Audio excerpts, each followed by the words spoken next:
Welcome, viewers. Today again, we're here, to discuss very fundamental, basic issue that has affected the growth of development in our country, since we got into the democratic dispensation. One of these fourth line that is clearly that we must discuss is how the traditional institution has been weakened. Let me tell you, a lot of people don't pay attention to it. But we have to pay attention to it because the traditional institution should have been one of the very important aspect of our democratic development, of our progression into national cohesion. Because the fourth lines that this brings, if for the inability of these traditional rulers to carry out their functions without any form of intimidation, any form of harassment or coercion, we must free them from the caprices and control of the state emperors. These state emperors, I've always talked about them. They are the state governors. They weigh too much power. They don't allow any other thing to work in their state. The traditional, you cannot expect somebody like Oba of Benin, somebody like Ata of Igala, a kingdom that have been on for ages, to be under the control of a state local government chairman. That means if he goes against anything the governor said today, it is the local government chairman that will remove him. Imagine Oba of Ife. This is wrong. Or Oba of Lagos.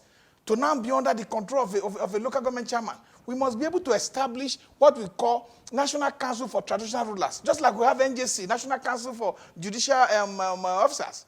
We must have the National Council for Traditional Rulers where they will decide what they will do, and it must be working with the National Council for Art and Culture so that we can progress in a way that must give integrity, give respect, and give foundation to our traditional rulers. They are afraid. Most of them can't talk because the governors will remove them. They will be suspended. It has happened in Kano. It has happened in other states. We don't have traditional institutions that have the capacity to defend their intelligence and also bring forth to educate the public of the many years of traditional heritage. This issue is not helping us because we must, in a state, one person cannot only control power. In a state, it cannot be only the governor. In a state, if you go to the judiciary, the CG of Kogi State was just retired, and he was talking about how the financial autonomy for state judicial officers is very important. The financial autonomy for state assembly is very important.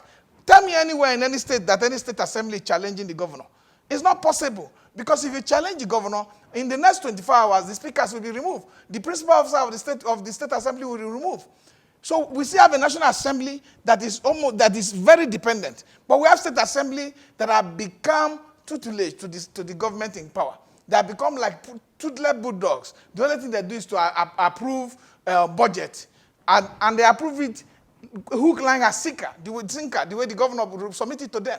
So this is not good for our democracy. We must sit down as a people, like I've said, to be able to discuss this very dangerous part, this part that the state assembly are in the hands of the governor, that what they call the traditional rulers cannot freely speak, the local government chairman are in the state of the governor. They know this. They know this, that this is the reason why state system is not progressing. This is the reason why local government are not even dependent to work on their own. 2/3 of the local government in Nigeria are run by fiat. They are not run by elected officers. They can be suspended and removed. So how do we manage our growth? Please, we must sit down and rediscuss this issue for the benefit of our yet unborn children and those who are growing up. Thank you very much for watching.